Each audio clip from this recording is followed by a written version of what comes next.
Domo arigato, geek to me radio, da da da da da da.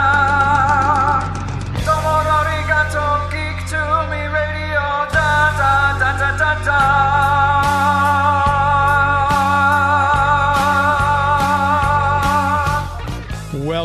Welcome, geeks and nerds, girls and boys, to another all-new edition of Geek to Me Radio. Tonight we'll be talking with Larry Quiggins, owner of Bugs Comics and Games, as he and I give our review of the movie Morbius, out now in theaters. Later on in the hour, you'll hear my interview with the composer of the music of Morbius, Jon Eckstrand. All that and more. Stand by. We're talking TV, comics and movies, and video games. And if you don't know Star Trek from Star Wars, we'll try to explain. There are 12 doctors, 4 Hogwarts houses, 1 ring rules them all. To be the greatest Pokemon master, you must catch them all. You must catch them all. Try to catch them all. Gotta catch them all. Gotta catch them all. And if you're driving around the greater St. Louis area tonight, hearing us on the Big 550 KTRS, hello to all of you. If you're streaming us out there in the world on the app or using the KTRS stream from the website, we appreciate you listening. And of course, if you're hearing us after the fact in the podcast on any of the platforms you might get your podcast from, we appreciate your finding us there. Hopefully you are subscribed. If you're not, please do so, and also leave the show a 5-star review. That always helps us in the search engine optimization. My executive producer, Joey V, is not in studio with me tonight. So for this week and next week, there'll be no video. So for those of you who are watching on YouTube or Twitch, apologies. But we've kind of going to just do some audio only, old school radio, if you will. But that's great. Joey is always a huge part of this show, and I appreciate all that he does to make this show look and sound as good as it always does. But the guy deserves a couple nights off, so I'll be without him for the next 2 weeks. In the meantime, lots to talk about, and there's a lot to cover. We're going to go right to the phone lines. My next guest is no stranger. He's been on the show a few different times, always giving a very interesting point of view with his knowledge, the depth of knowledge he brings from his area of comic books and the culture and everything like that as well. The owner of Bugs Comics and Games, our comic book sponsor here, Mr. Larry Quiggins. How are you tonight, sir? I'm doing great. How about you, Jim? Doing well. I appreciate your coming on the air. This is one of those movies, you and I talked about it in the store. I popped into Bugs yesterday, and we kind of chatted a little bit, and I was kind of stymied because I didn't get to see the preview. I had to work my day job, and it was at noon. I couldn't go see it, but all the reviews came out, and it was just, people are calling this the worst Marvel movie ever, which I think we've got, Venom 2 kind of hit that bar for me. Yeah, I think the reviews were kind of brutal, personally. Yeah, I mean, I get it. It's not your normal MCU fare, but obviously it's kind of it wasn't a great movie, but it wasn't as bad as critics were making it out to be. Let me start with your opinion. Let's start on a scale of 1 to 10. What would you give this movie overall? I guess I'd give it a 6. Okay. And that's probably push it over the 5 because I loved the Easter eggs.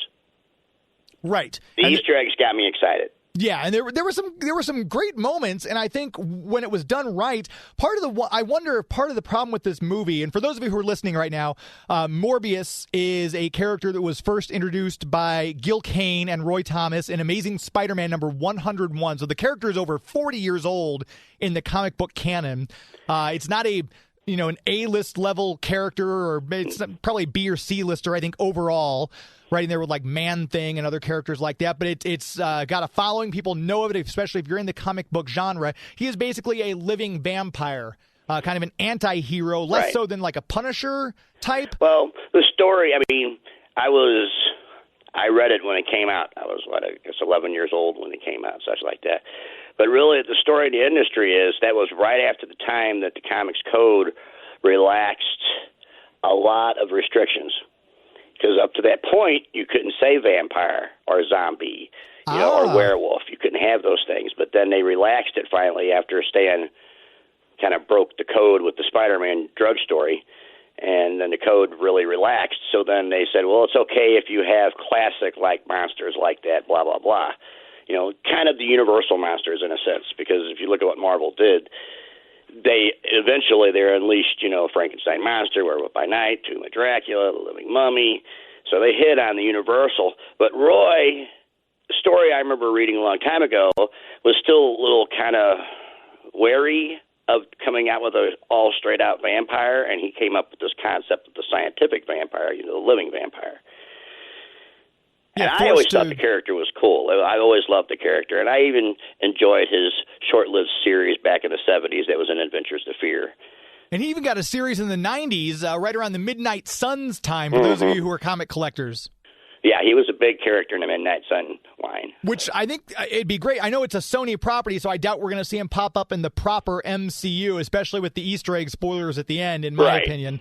But he was up there with Blade and Ghost Rider and Johnny Blaze and everything like that, which, again, Blade, another character who was introduced around that same time in the monster genre in Tomb of Dracula comic book. So we're kind of getting this kind of 70s resurgence of horror type things. And I think there were elements of that. It almost felt like a bit of a 90s horror movie to me in a lot of senses. It kind of felt like a 90s B horror movie in some aspects. And if you remember in the store, I said to you that I kind of felt at one point it kind of lost sight that it was a comic book movie and became a vampire movie. And it is a vampire movie, but it's a comic book vampire movie. So it's kind of complicated when you think about it sometimes on that point. And you know, I wonder it's not the pure horror, because it's like comic book violence. You know, it's watching a comic book movie and watching Spider-Man beat up the Sinister Six is not the same as watching the mob wipe out a bunch of dudes. Right. And it was comic book-ish in its violence too, because this wasn't anything like Interview with the Vampire. Even Blade, I feel like the fight scenes in Blade were better, and that movie came out, almost 2 decades ago. 2.5 decades ago, if you really think about it. And I feel like you and I talked about this too. One of the problems I had was that the fights look cool, and they had those kind of lines blurring out after them as they were, giving the essence of speed. They're moving very quickly. But I felt like they leaned into that so hard, it got very chaotic and hard to see at some points. Yes. The main big battle, it started losing me because of that. Right, and I think don't know at how one to point explain they it. fall It's off kind of buildings. weird. You almost have to watch it to see. I mean, it's Matrix X, but they were like adding like a dark blur or something to that to try. I think because at first I was like, it's interesting, but then after a while, it kind of started wearing thin. Right, yeah, they just kind of leaned into it too much, and I feel like that the final battle was a little bit messy. I don't want to give spoilers away because there's people who haven't seen this movie yet, so I don't want to give away the ending of the movie, but to say that they fall from like these tall buildings and they finally crash through, I'm like, where are they now? I don't even know where they are, and it turns out they fell through concrete Hulk style underground, so they really upped his strength level, which I kind of, that bugged me a little bit too. Yeah, the first time I saw him really utilize the strength that they showed in the movie, I was kind of like, oh, okay, so we amplified his strength by quite a bit. Because before, he was Spider-Man level strength. Right, and this is something Spider-Man clearly would not go through concrete when knocked through a street. He would not be able to punch open a steel door in a ship with just 2 shots. Right. So I think that kind of bugged me too, because I'm a comic book purist. So when they go too far in any direction with a character, I'm like, that bugs me. And you and I even talked about his flight powers, which I had forgotten he actually can do that.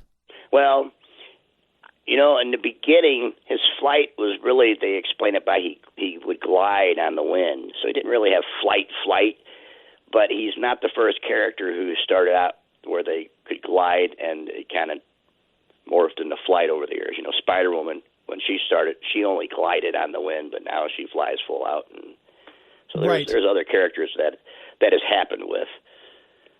I think part of the problem, too, with this movie, I think it suffered from languishing so long in post-production, because I think this movie was to have been out almost 3 years ago, if I'm not mistaken, at least 2 years ago. Yeah, you can understand why at the very beginning of COVID, when everything was shutting down, and why you would postpone it. But if my memory serves me correctly, it was due to come out some months before COVID hit. Yeah. And then it was most recently to come out in January of this year, and it got pushed back till April, which kind of give me an indication that something might be wrong with the movie. Right, that they're trying to fix something, and again, talking about the effects and everything like that, that might have been what they've been working on and trying to fine-tune, for that matter. But you would also think, on the flip side of the coin, if they've got that long to work on a movie, it would have turned out a better project. Right. So I'm not sure how to feel about it, other than it's just it had so much potential. There were things I saw like, oh, this could be really great, but then they kind of zigged when they should have zagged, I guess. Right. The writing felt sloppy. My big takeaway in the movie was I really liked him as Morbius. I liked his look. I liked how he did the role. So I think that was why I was able to walk away with a positive thought, even though there were things I was having issues with the story and some of the things that was happening in the movie. It was like, all right, I could see this guy as Morbius. I would like to see more of him as Morbius, maybe with a better script or whatever like that. Or actually, because, again, like I said, kind of lost sight and became a vampire movie. Morbius always hung around, was always involved with the superheroes and such like that. Yeah. Even if they were the supernatural heroes, he was always involved with them. So I'd like to see, that's part of the reason why I was so excited about the Easter egg. I'm looking forward to seeing him interacting with the other characters. And for me, it's the same thing I thought about when they were doing a Venom movie. I'm like, how do you do a Venom movie without Spider-Man, which his Venom's origin is part of Spider-Man's story. Right, especially with Venom, yes. And I think it suffers from the same problem Venom did for me, is that it's this, you're taking this character that's kind of invested in this comic book world, and you remove that character completely from any surroundings. For example, I always think back to the 1994 Spider-Man the Animated Series. They do Morbius great. They bring him in. He's got a fully fleshed out thing. You've got his interactions with Peter Parker and everything like that. But without having that context, it kind of is like, why should I care so much about this character? It lacks that little bit of connection for me. Sure, and I can understand it because, Peter Parker knew who Michael Morbius was.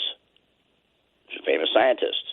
So, the connection was there, just right there, being part of the science community, and that's why Spider-Man was easily able to be involved in it. And I believe in the original story, Kurt Connors was also a former colleague or friend of Michael Morbius. Yes, because I think that was when Spider-Man had his extra arms, and he was working on Kurt Connors to help him find a cure, introduced him to Michael Morbius, and that's how that thing whole kind of spun out. Right. But it's 102 was Lizard and Morbius. Right. And so it's very hard to kind of accept that but again, there's the potential, because if you treat it and set it up as, this is a guy, you've got the story, fine. Like, I didn't mind the overarching stories. This is a guy who's wrestling with his blood disease. Right. He's trying to find a cure for himself and his best friend, who he meets at this facility, this clinic.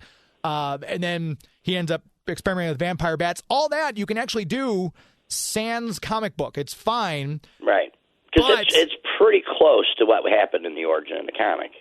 Right. It just, for some reason, it didn't might have had a little more prominent part in it in the movie than they did in the comics, but still, I remember he mentioned about vampire bats. That was still part of his study. Exactly, yeah. And I as far as the acting goes, like you said, I think he did a great job. I didn't mind the character, his acting, his choices, his style, and everything like that either. There was that meme that you and I know you saw, because you mentioned it, I shared it on my Facebook. It's Darth Maul standing there, and he's labeled as Jared Leto. He's got one blade of the lightsaber out, and it says worst DC movie. He lights the other blade, and it says worst Marvel movie. I don't feel that's all on Jared Leto. Nor do I think Suicide Squad is the worst DC movie, but the meme itself was funny. I didn't like him as the Joker, but I would not say that was he's the only reason why that movie wasn't that good. Right. Yeah, whereas this, the performances were good. I like Matt Smith. He's appeared in 2 movies now back to back, where he is, I guess 3 when you count, he was the bad guy in Terminator Genesis, but he's in it for a hot second. But he was in the recent movie of last year, which was one of my favorite movies, Last Night in Soho. He was the bad guy in that. But I still, there's something about, I cannot separate him from the 11th Doctor. And I'm not sure, I don't know if we talked about this, Larry. I'm not sure if you're a big Whovian or not, if you're a Doctor Who fan. No, I'm not. I was not familiar that he was one of the Doctors. He was the 11th incarnation of Doctor. David Tennant, however, who played the 10th Doctor, has gone on to do some fantastic acting, and he played a terrifying villain. Oh, sure, he did a great Kilgrave. Oh, yeah, and as Kilgrave as well. Yes, he was a Marvel villain, that's right. But he was great in all those things and completely separate from the Doctor for me. But I'm not sure why I can't shake that image of Matt Smith as the Doctor. He's had 2 films back-to-back that I liked him in. It just, the villain just didn't suit him, I think. Yeah, and some actors, have that.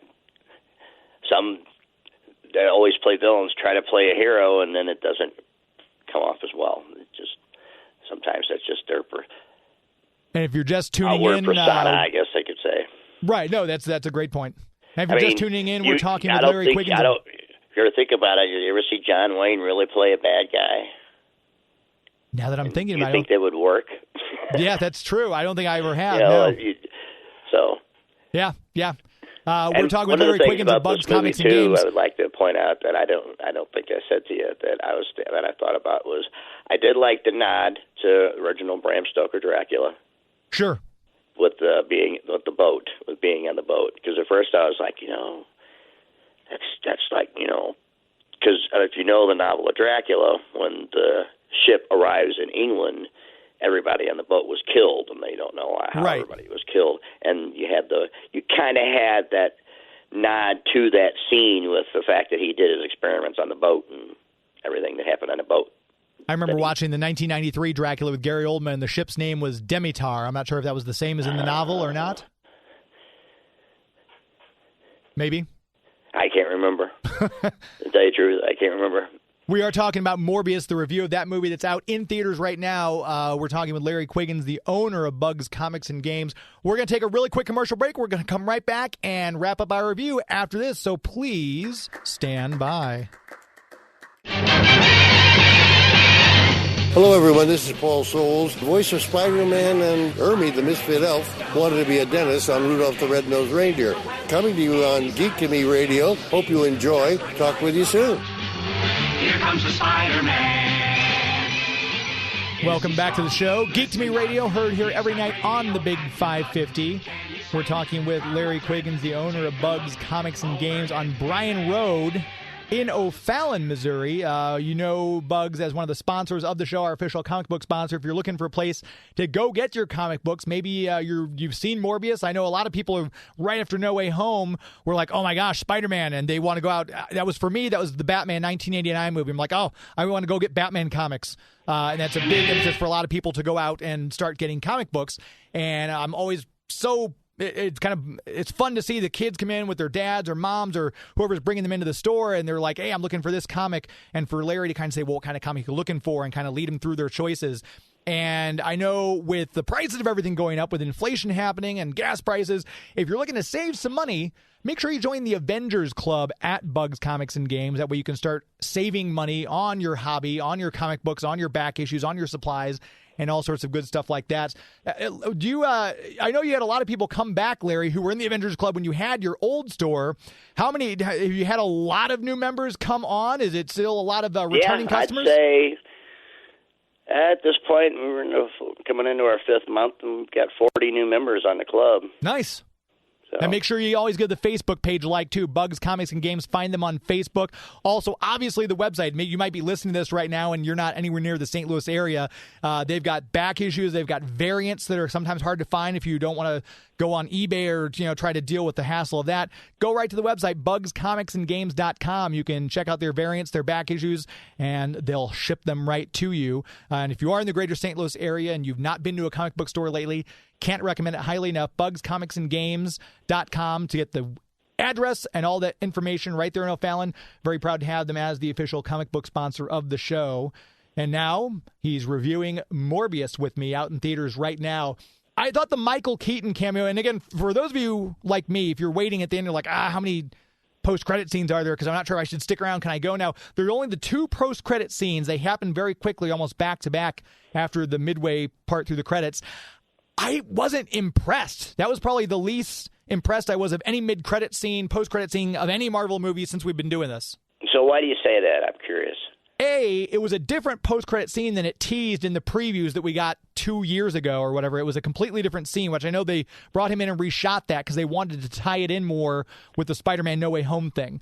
But, spoilers, again, this is a minor spoiler, it pulls Adrian Toomes, the Vulture, Michael Keaton's character, out of the MCU proper and deposits him in the Sony-verse with just Venom and Morbius at this point, which is kind of, And quite possibly the Andrew Garfield Spider-Man. Hopefully. If they do that, then that would be impressive, yes.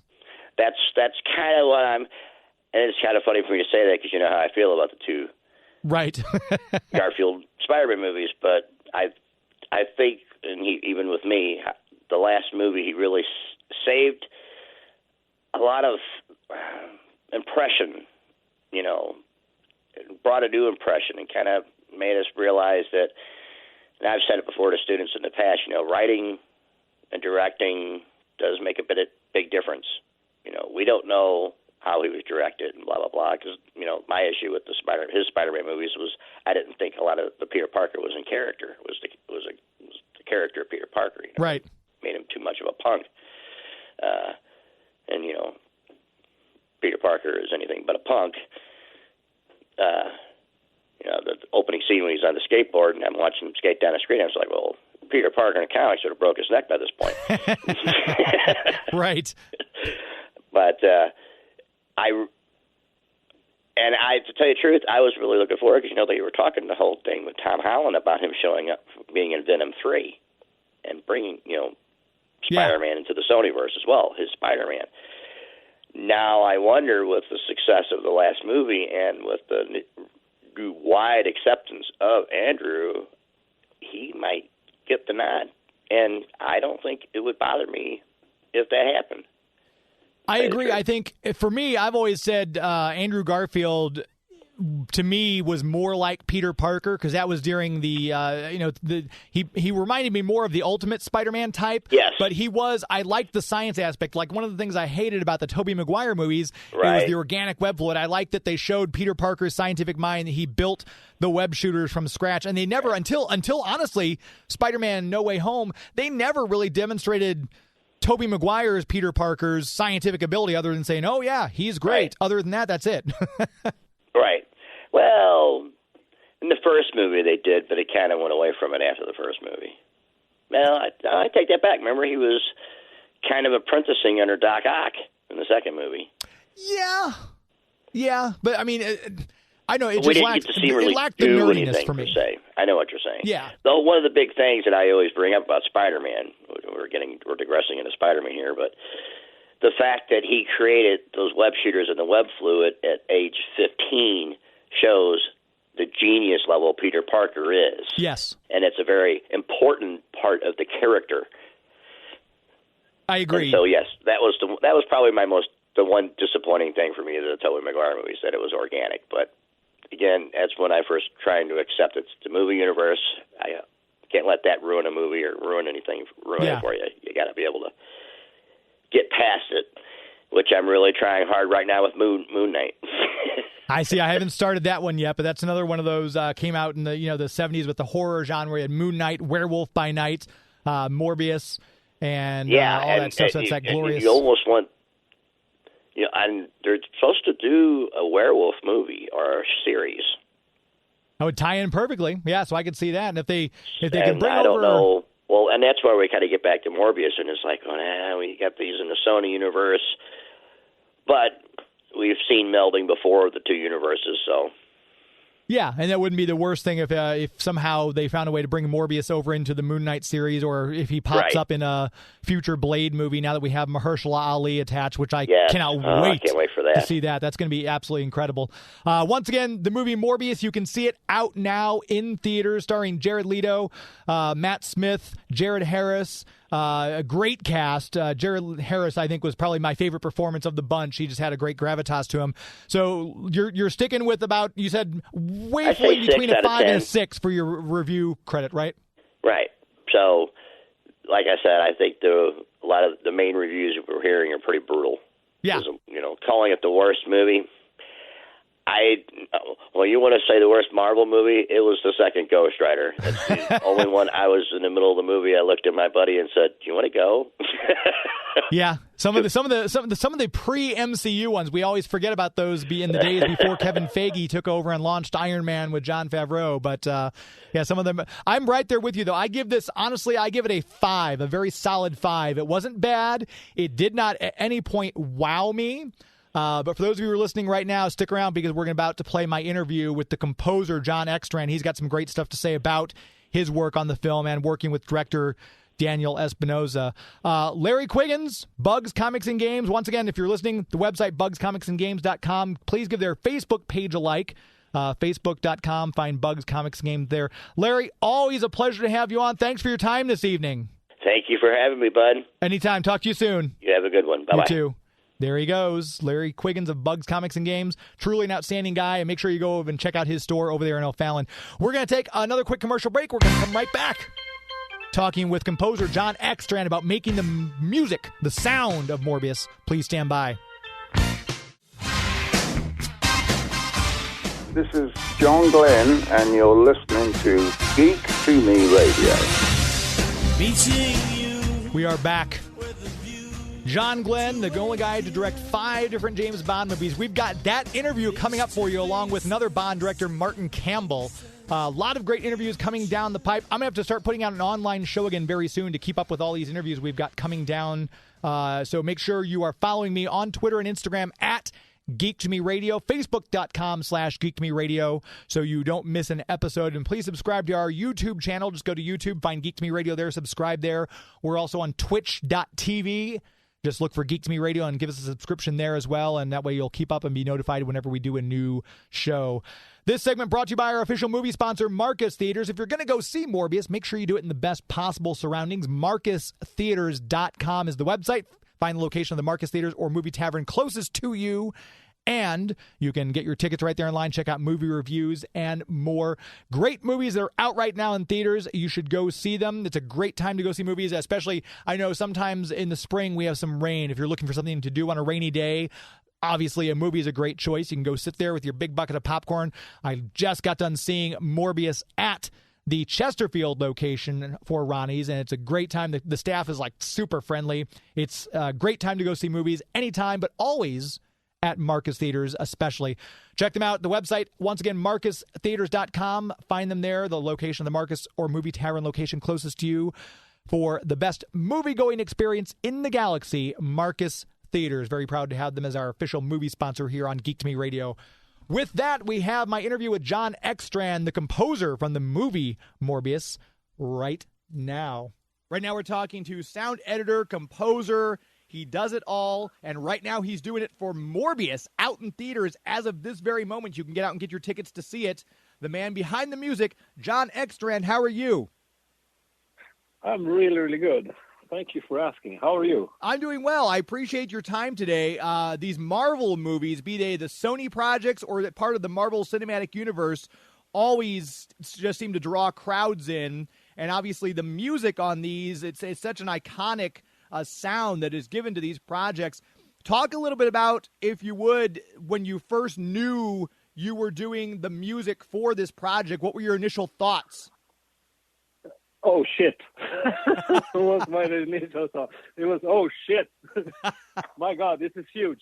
To be honest with you, I was a little bit shell-shocked when everything was silent. Because I actually, when Daniel approached me, the director who I worked with many times, we worked together, and when he said, like, I'm going to do this Marvel movie and so on, or for Sony,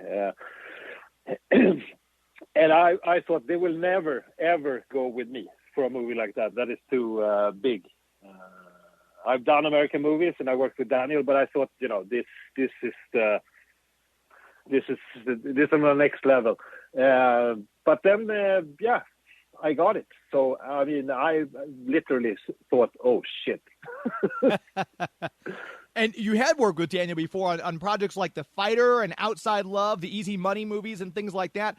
Do you happen to know, and I'm not sure if you can speak to this, if it was something where they agreed to have Daniel do it and they said, yeah, pick your own team, and it wasn't a big deal, or did they did the Sony executives kind of make you submit stuff and kind of go through your own channels?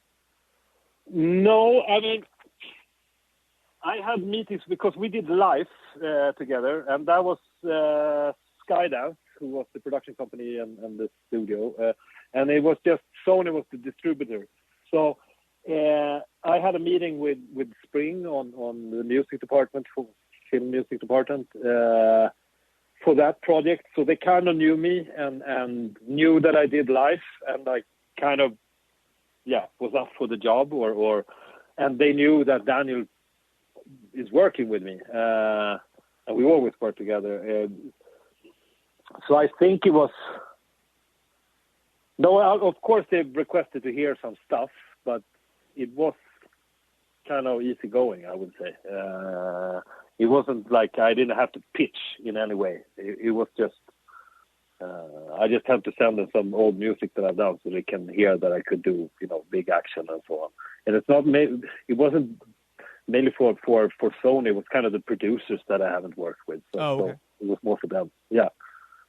With the writers and everything like that, you kind of expect them to kind of know the source material. You would hope the writers and the directors on the project would know about Morbius, the character, be familiar with the Marvel Comics background. As a composer, as a musician, I don't feel that that's necessarily required. You don't have to have an intimate history of the character, but comic books, as we know, are a worldwide phenomenon. Were you a comic book reader growing up? Were you familiar with the character previous to your work on this? Yeah, I was. But I'm not like Daniel, the director, who's a huge comic book nerd and who still reads a lot about comic books. I don't. But I used to, when I was, in my teens and when I was a kid, I read a lot of comic books. So I knew about Morbius. I actually have the first Swedish Spider-Man, which Morbius does his entrance in. Oh, yeah. I actually managed to get that one now in the grown-up age. But I remember it as a kid. So it was kind of funny that I managed to find the original comic.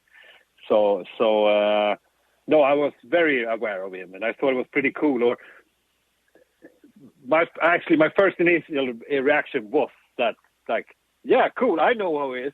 Does anybody else know who he is? That was actually my first. So it's mainly, I think it's mainly, comic book fans that knows about Morbius.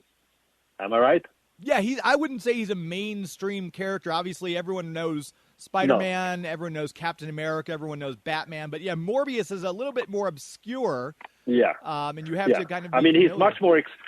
he's also much more obscure than Venom, for instance. Sure. I think also, at least in my book, at least. So yeah. Yeah, I would agree. With doing the music for this, obviously there are elements of horror movies, kind of themes. There's that monster element. He is a vampire, after all. So when you decided to approach this, what was your mindset? What kind of elements and themes did you decide you kind of wanted to lay into this as you went through and did the music?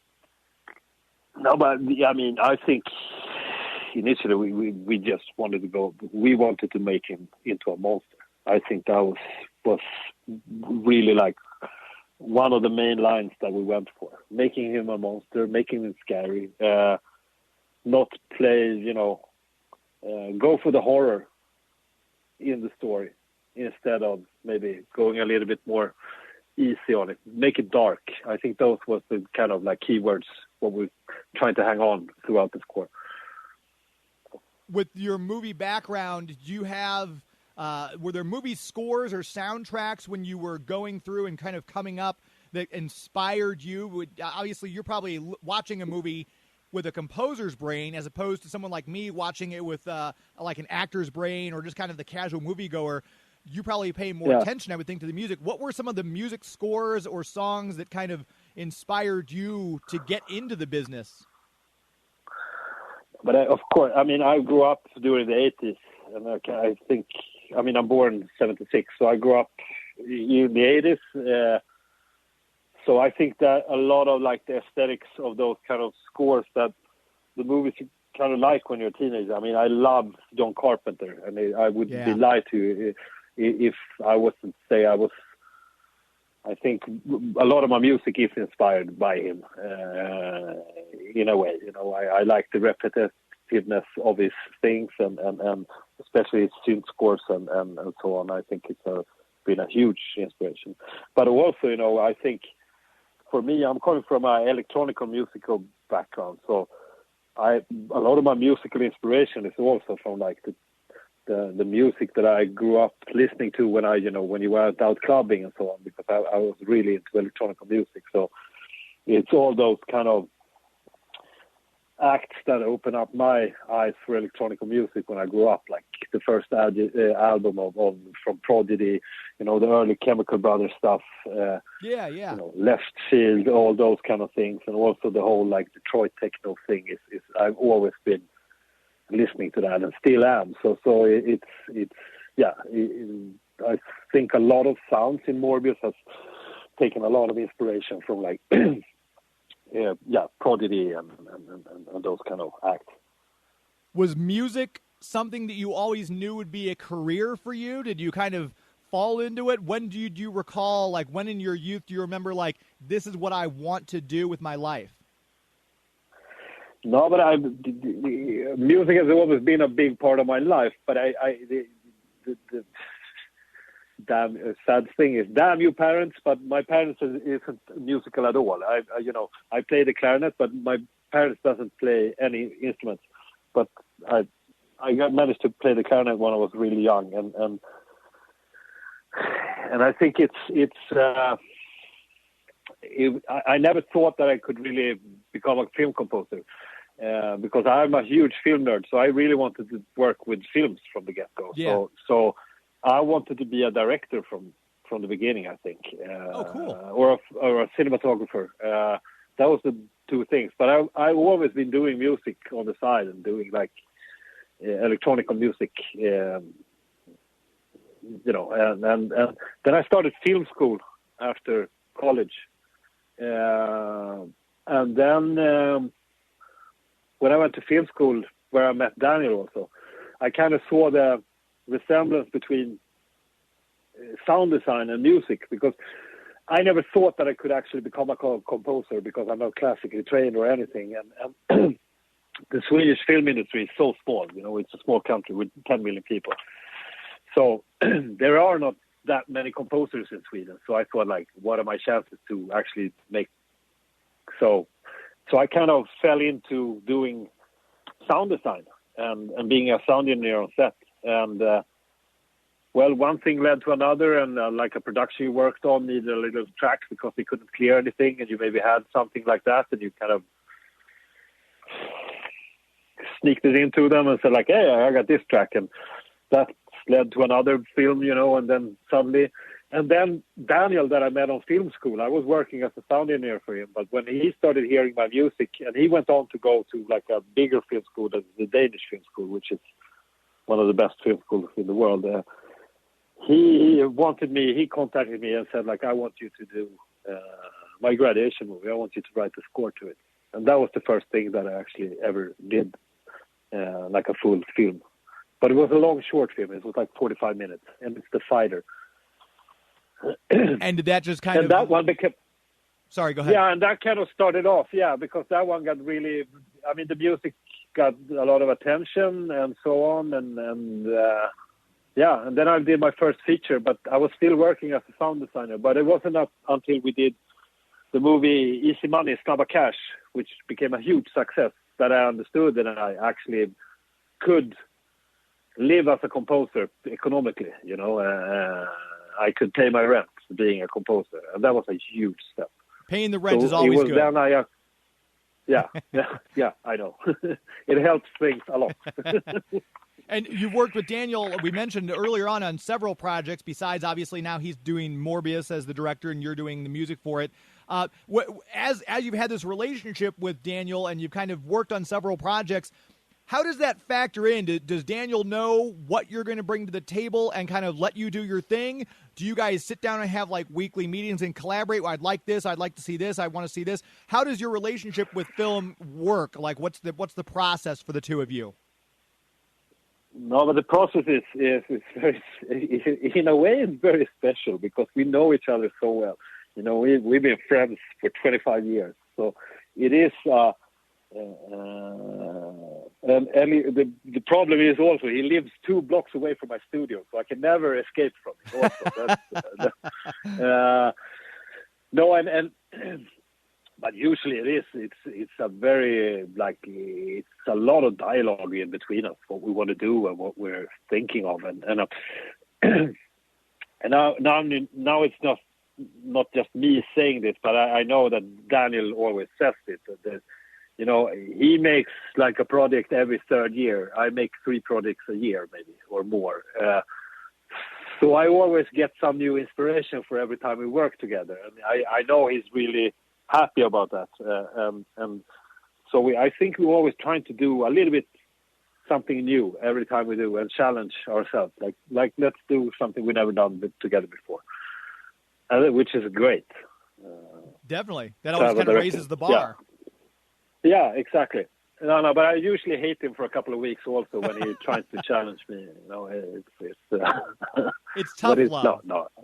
Yeah, it's tough love, you know, and it's like, yeah.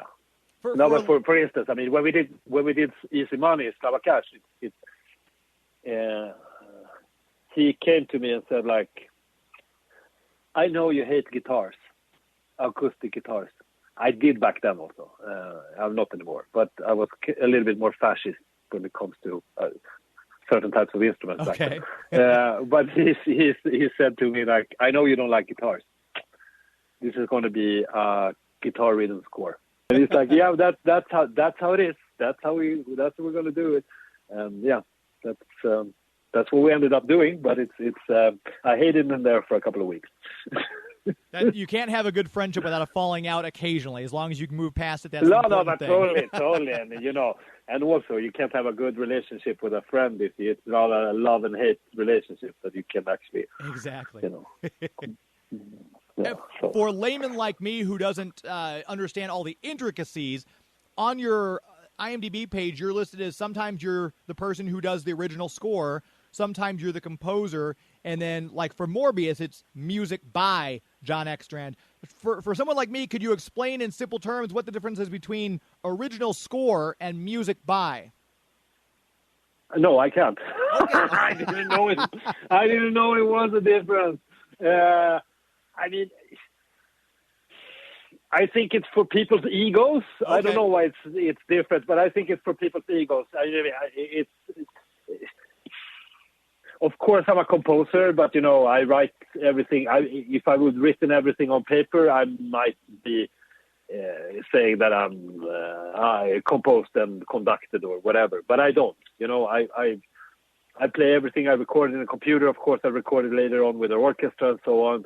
But I see myself sometimes much more a music producer in a way. You know, since also that I'm not classically trained or schooled or whatever, you know, so it's all the instruments that I play and know how to play, I'm self-taught, and the whole thing about writing film music is also self-taught. So for me, I don't really care about those titles because I know what I do and I don't have to prove myself or anything. So I usually don't care. I didn't even know that on this one it was music by, because I think it's on Life. I think it's music composed by or something. So I usually don't. I went to all through junior high, grade school, and into high school. I actually played some string instruments. I started out in violin, moved to the upright bass. So when someone says composing, I'm still picturing, you know, Vivaldi with candlelight madly scribbling on a piece of paper the notes out. Obviously, it's changed drastically. Everything like you do is through a computer. And you mentioned that you're self-taught. You're not classically trained. Do you think that helps you in some situations because you're not married to some way that a professor at a college taught this is how music has to be done? Do you think that being self-taught gives you an edge? Yeah, in some ways, but it's also it gives you a lot of self-doubt. Sure. Yeah, I can see that. It's weird. That's a good question because I to be honest, it is a kind of weird thing because I think it's really good sometimes because I don't think I get so stuck about harmonies and you know you can't use that chord because that's you know I've heard you know really classical and trained guys talk like that. I would never. If it works, it works. I'm more like that, and I think I'm much more. At least here, I'm only comparing also to the composers that I've heard about or met or something like that. But I can see that a lot of people that are really trained and schooled and so on is really. They have a little bit problem with their ego regarding, getting rejections from directors and so on. I think that is a good thing for me, that I don't consider any of my music like masterpieces or something like that. It's like, it's music and it works, but it's, I'm not seeing myself as the big composer or anything. So I think that is. I don't have that much of an ego. I think that's a good thing. Without much of an ego, when a film gets a bunch of accolades or awards versus a film you've worked on is, panned by audiences, or let's say the critics didn't like it, I guess that kind of helps you stay removed. I mean, whether or not a film is like, oh my gosh, best actor for this, and we got best cinematography for this, and then the critics come out and say, well, this movie, we don't like this movie. That kind of, are you totally divorced from that completely then? We're going to get his answer to that question right after this as we wrap up our interview with Morbius composer Jon Eckstrand. You're listening to Geek to Me Radio on the Big 550 KTRS. Please stand by.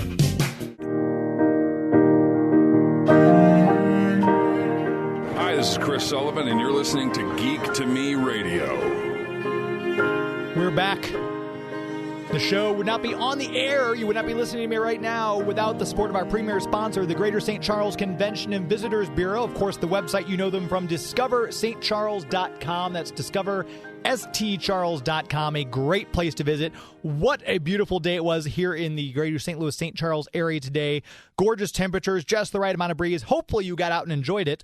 Hopefully you went someplace like Frontier Park in St. Charles, or maybe you took a walk along the river, explored the Katy Trail by bike, did something cool in that general area. If you've not been to St. Charles lately, there's always something new popping up, especially right there along Main Street. They've got great places to eat, great places to shop, great places just to hang out.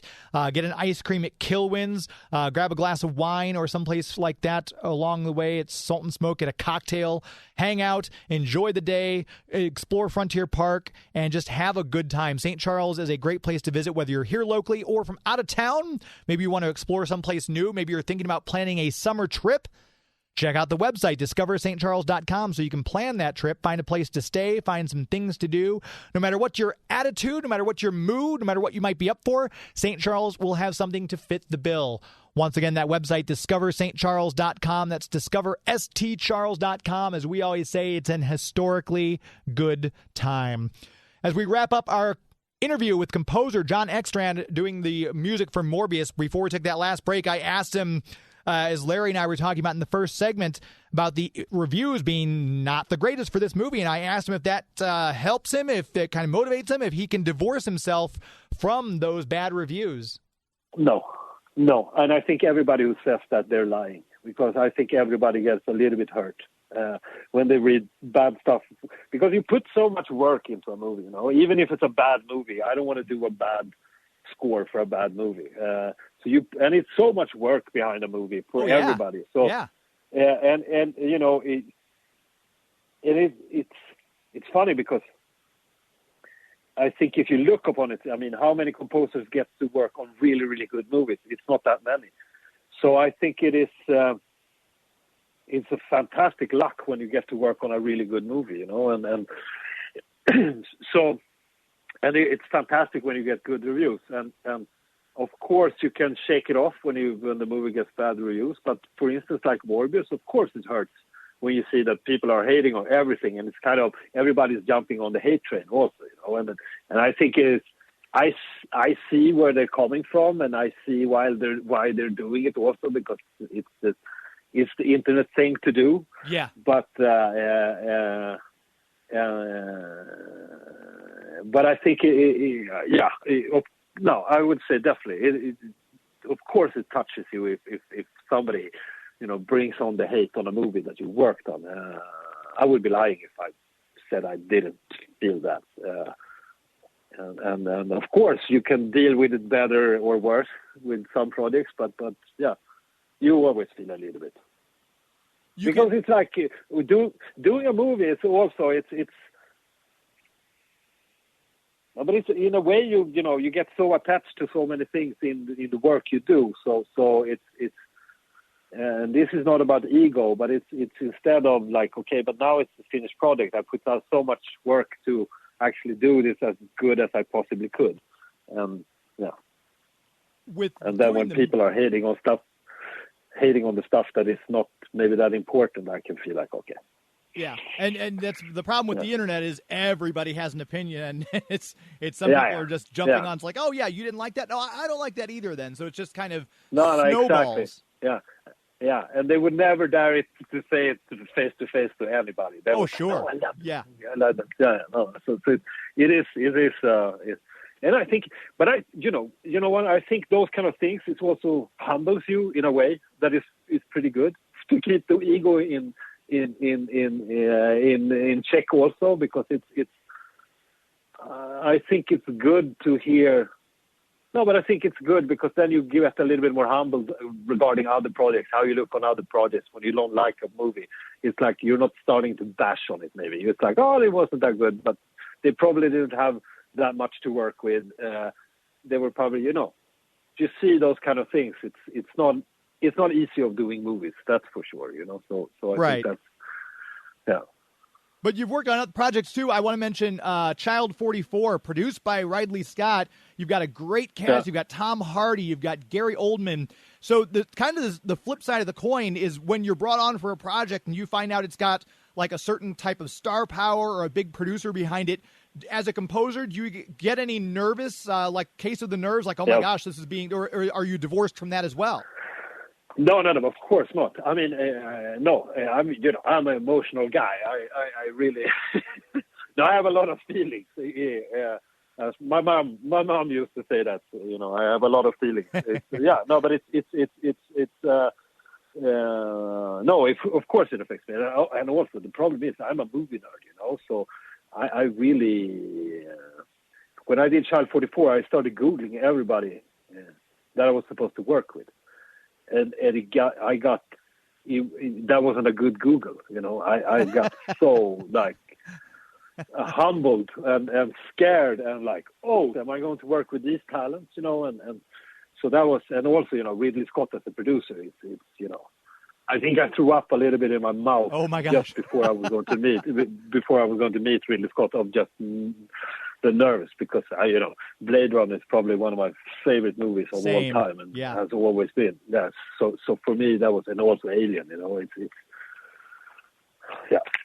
And with the first thing that happened was I met him out on the parking lot out of his office, and I was smoking cigarettes back then, and he hates cigarette smokers. So that wasn't a good. Oh no! Like, who are you? Why are you standing on my parking lot smoking? And it's like, oh, we haven't been properly introduced. Yeah, so that was interesting. And with all these projects you've got, one of them, the Deposit, which was originally a Swedish film, as someone, Swedish composer, was that, I guess, did it like a bit of a personal point of pride to be able to work on a movie like that kind of showcases Sweden like that, or was it just another project for you? How did that, your mindset? No, but I think one mindset for that one was, no, but that was actually pretty cool to do. I know there was the first time I worked with Lisa Skån, the director. We knew each other from before, actually, also, through Daniel. She went to the Danish Film School the year after. No, I think it's a really artistic movie, and the thing is that I came in and replacing another composer on it, and I had like 20 days of doing it, and it was great fun because I was a little bit ballsy there, because I said to the director that, okay, I have 20 days to do this, then we can only do it my way. I will listen to you, what you need and so on, but you have to trust me as a director. You have to trust that I will deliver something good for you. When you're replacing a composer like that, do you have to kind of work off of anything, or did you throw out everything he did and start fresh? Yes, I threw out. I didn't want to hear anything he's done, and I think that's good. You don't want to do that. It's a tricky thing. That thing of replacing composers, because I think I've done it on like 3 projects or something like that, and I always feel so bad, for doing it, for replacing somebody else. I feel bad for them. Yeah. Nobody likes to get fired, and I mean it's. You can always, hit something wrong, and if they don't get the chance and if they don't get the trust that they can, hit it the next time, I know I feel bad for them. Sure, yeah. That's one of the things about always being, always having a lot of feelings, right? Yeah, but totally, because I would hate that happening to me. It's I would be devastated. I got to replace. It's knock on wood. It hasn't happened yet, but it's always there in the background, because that if you believe in karma and stuff, on a bad day you'd be like, maybe this is going to come back to me. As long as you're not vying for the other person to get thrown out, I'm sure you're fine karma wise. Yeah, exactly. Yeah. You've got another project coming out later this year, All the Old Knives as well. It's another movie you've worked on that's due out here soon, and you've got another one in post-production. Do you have another project that, other than those two, that we can kind of look for, or I should say listen for your music in? Spoilers there. We won't be able to talk about that at the moment, but we're looking forward to having Jon Eckstrand on again when he is able to talk about those projects. My thanks again to Larry Quiggins of Bugs Comics and Games for being on the show tonight. My thanks, of course, to Jon Eckstrand for his time talking about composing the music for Morbius. And, of course, my thanks to my sponsors, the Greater St. Charles Convention and Visitors Bureau and Marcus Theaters. We did not get to the Kokomo Toys trivia giveaway, so we're going to have to do 2 next week. Kokomo Toys in Kokomo, Indiana. Make sure you check them out. Follow them on Twitter. A great place to get toys if you're anywhere close to the vicinity of Kokomo, Indiana. I highly suggest you check that out. Until next week, my friends. That's a show!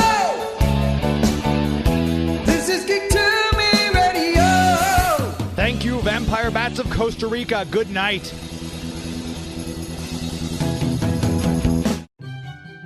Hey kids, are your parents about to buy you a shiny new toy from Amazon?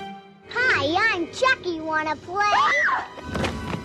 Well, don't be selfish. Share some of that money with us. Before going on Amazon, make sure to type in bit.ly/geek2me in the web browser. It will look just like Amazon.com, except it'll say referral Geek to Me Radio up top. And then when you check out, a tiny percentage will go to support the show without costing you 1 cent more. So before your parents get you that gizmo, gadget, or widget, make sure they type in bit.ly/geek2me in the web browser. bit.ly/geek2me, bit.ly/geek2me.